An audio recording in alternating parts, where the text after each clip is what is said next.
आल्यावर लोक म्हणायला लागली काशीत गंगेत स्नान केल्यानंतर काहीतरी सोडावं लागतं, काहीतरी सोडावं लागतं. आता आम्हाला ते काय अनुभव आहे. मग कुणी वाईट व्यसन होतं ते व्यसन सोडून दिलं, कुणी काय सोडून दिलं, कुणी काय सोडून दिलं, कुणी एखादा जीवनातला खाद्य पदार्थ सोडून दिला आणि सगळं झालं. आणि माझ्यासोबत एक माझा मित्र होता, तो गायला चांगला, भजनाला चांगला, कीर्तनाला चांगला, वाजवायला बी चांगला, सगळ्या गुणांना चांगला, पण नाकाच्या शेंड्यावर आला. माझ्याकडे आला, म्हटला महाराज सगळ्यांनी काय काय काय काय सोडलं, मी काय सोडू. म्हणजे महाराज एक काम करा, फक्त राग सोडा, मग तुमचं कल्याणच होईल. पळत गेला, गंगेत बुडी मारली, वजळीत पाणी घेतलं, संकल्प सोडला. मला आजपासून कुणी किती जरी खवाळला तरी रागच येऊन देणार नाही. आता संकल्प करतोय, राग सोडला गंगेत. माघारी आला. 8-15 दिवसानंतर गावाला जेवण, गंगा पूजन. बारतोसा गुडू आणला होता. हा, ते गुडू मांडला आणि सत्यनारायणाची पूजा काकाला बोलवलं आणि ते सगळं गावाला जेवण केलं. आणि म्हणला महाराज तुम्ही माझ्या सगळ्या तीर्थयात्रेला होता, तुमच्यामुळे मला फुकट 150 रुपयात तीर्थयात्रा घडली. मग पुरी भाजी केली, कोशिंबीर केली, असं चांगलं चांगलं जेवण केलं. आम्ही कीर्तन ठेवलं आणि माझं कीर्तन ठेवलं. योगा योगानं दिवसभर माणसं याची शुभ महाराज. आणि जो काशीला गेला होता त्याला विचारायची तीर्थप्रसाद हातावर दिला, किती तीर्थप्रसाद खायची आणि म्हणायची रामभाऊ काशीला गेलता काय सोडलं, म्हणला राग सोडला. कोणाची आठवण यायची काशीला गेला होता काय सोडलं, म्हणला राग सोडला. पुन्हा दुपारी 1-2 वाजता 2-4 आली, काय सोडलं, म्हणला राग सोडला. पुन्हा अपमान काळ्यासारखा आला, काय सोडलं, राग सोडला. नाना आलं, काय सोडलं, राग सोडला. आकाश बुवा काय सोडलं, राग सोडला.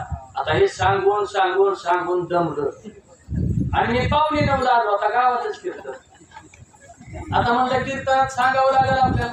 तिथं गेल्यावर कसं वर्ष श्रोताला गेल्यावर पोरं किती पोरी किती सांभाळलं काय माळ होती का असली चौकशी करावी लागली. आमच्या शेळीवरच का तसं कीर्तन म्हणलं की काशीला घेता. आता दिवसभर जो वैतागला मला काय माहिती. मी आपला रानात दोन कीर्तन करायचं म्हणून विचारलं, म्हणलं नाना काशीला गेला होता काय सोडलं, मला दिवसभर बोंबलून सांगतो राग सोडला राग सोडला. पुन्हा तुमचं तसलंच काय कीर्तन कळालं तर बरं आहे, सोडला का घेऊन आला. कीर्तनातला विनोद हा बारकाव्यानं ऐकलं तर बरोबर नाही. तर कधी कधी काय होतं, एसटी निघून जातील मागण्याची पुढं मोकळं आपलं जातं, म्हणजे विनोद होऊन जातो. मग ह्याच्या उशिरात येणार तिथे नका काहीतरी झालं वाटतं. मला सांगायचं एवढं, महाराज कंसानं 6 विकार सोडले, आपल्याला 1 विकार सोडता यावा. काम, क्रोध, लोभ, मोह, मद आणि मत्सर यापैकी एखादा विकार जर आपल्याला जीवनात नकाल झाला तर महाराज या जीवाचं कल्याण. आणि म्हणून 6 मारले आणि 7वी होती ती हातातून निसटून गेली, संकल्पावी माया संसाराची. आणि 8वा भगवान परमात्मा श्रावण महिन्यामध्ये बुधवारच्या दिवशी रात्री 12 वाजता चंद्रवंशामध्ये भगवान परमात्मा महाराज अवताराला येतोय. दशरथी मारिला तोची होता मास, वर्षा ऋतुवशी कृष्ण पक्ष. आकाश बुवा हे कळायला मला कीर्तनकार झाल्यावर 2 वर्ष गेली. अभंगाचा अर्थच कळत नव्हता. काय भानगड असं अभंग असा आहे, जन्माचा अभंग आहे, कृष्ण जन्माचा. दशरथी मारिला तोची होता मास, नामदेव महाराजांचा अभंग आहे. नामदेव महाराज म्हणतात दशरथाला मारलं तो महिना होता. महाराज काय म्हणतात, दशरथाला मारलं तो महिना होता. वर्षा ऋतू असे कृष्ण पक्ष, वर्षा ऋतू होता, कृष्ण पक्ष होता, वसुनाम तिथी आणि बुधवार असे बुधवार होता आणि वसु नावाची तिथी होती. अवघडच झालं याचा अर्थच मला कळला. दशरथानं मारला तो महिना होता. आता म्हणलं कुठल्या दशरथानं कोणाला हाणलं कोणाला, त्याच्यासाठी पण आम्हाला राम अवतारात जावं लागलं. म्हणून मी पहिल्यांदाच खुलासा केला, राम अवतार कळल्याशिवाय कृष्ण अवतार कळत नाही. आणि मग माझ्या ध्यानात आलं दशरथी मारिला म्हणजे दशरथानं श्रावण बाळाला मारला होता. मग श्रावण महिना होता असं जर लिहिलं असतं तर ते बरं झालं असतं की उत्तम हा चैत्रमास. राम अवतारात लय सोपं आहे. उत्तम हा चैत्रमास, ऋतू वसंताचा दिवस, मध्यानाशी दिनकर फळभरी होय असतील. राम अवताराचं वर्णन नामदेवरांनी सोपं केलं, कारण राम अवतार कळायला सोपा आहे, आचरणाला सोपा आहे. पण इकडं मात्र सांगितलं दशरथी मारिला तोची होता मास. दशरथानं श्रावण बाळाला मारलं म्हणून महिना होता श्रावण.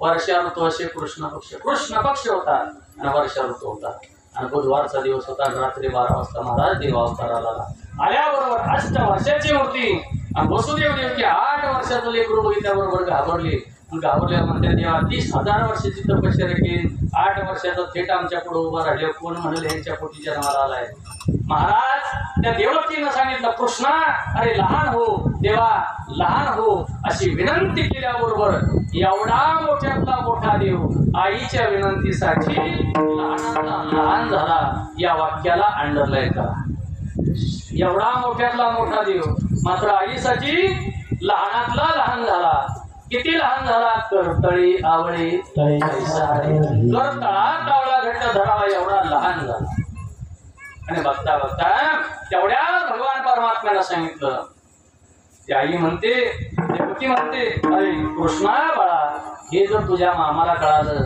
तर तो मामा तुला सुद्धा मारल्याशिवाय जणी कंसा ते कळी माझ्या बाळाने मारी हे जर कंसाला जर कळलं तर माझ्या बाळाला मारल्याशिवाय राहणार नाही त्यावेळेला कृष्ण परमात्म्याला बाळानं सांगितलं आई चिंता करू नको मागच्या अवतारात सुद्धा मी मामाचा समाचार घेतलाय पण या अवतारात मात्र पहिल्यांदा मामाची गाडी घेतली आणि मगच बाकीची कामं करली आणि मग महाराज टोपलीमध्ये घेतलं मला उचला आणि आता तुम्ही काय करा नंदाच्या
नंदाच्या घराला मजनी गोकुळाला माया उपजली तेथे ठेवी इथं थोडं थांबायचे माया उपजली तेथे ठेवी मजा आली तिथं माया तिथं थांब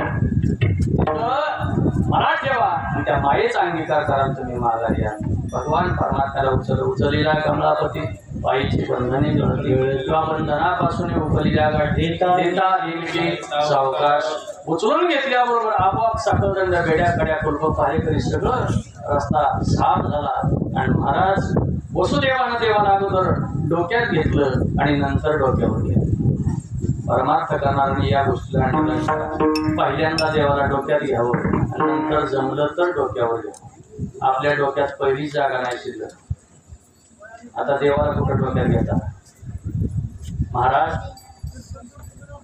यमुनेच्या पुरामध्ये प्रवेश केला पूर चढला त्याशी लावेला अंग त्याला अंग लावला पलीकडे गेले यमुना मातेचा पूर जागेवर थांबला ही चरित्र लक्षात आता सांगून वेळ लावणार नाही नंद बाबाच्या वाड्यामध्ये ठेवलं रात्री 12ची वेळ आहे आणि ज्याला कमी वेळेमध्ये जास्त कामं करायचे असतात ना तो रिकामा टाइमपास करत नाही कधी कधी फलटणला बारामतीला गेल्यानंतर नाट्यपुताला गेल्यानंतर दुकानात काय काय बोर्ड असतात कामाव्यतिरिक्त जास्त वेळ थांबवणे हे कामाच्या माणसासाठी का घर कामासाठी काय काय दुकानात जातं 10 पैशाची एकच बिडी घेताना अख्खा दिवस तिथंच काढता येताना त्याला शेटर बंद करू लागतो त्यांच्यासाठी हा बोर्ड आहे देवाने विचार केला रात्री 12ची वेळ आहे आता मला अनेकांना मी आश्वासन दिलेले आहे त्या सगळ्यांची पूर्तता करायची आणि म्हणून महाराज देवानं रडण्याचा आवाज केला आणि रडण्याचा आवाज केल्याबरोबर दासीनं ऐकलं आणि ऐकल्याबरोबर ती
सांग मला.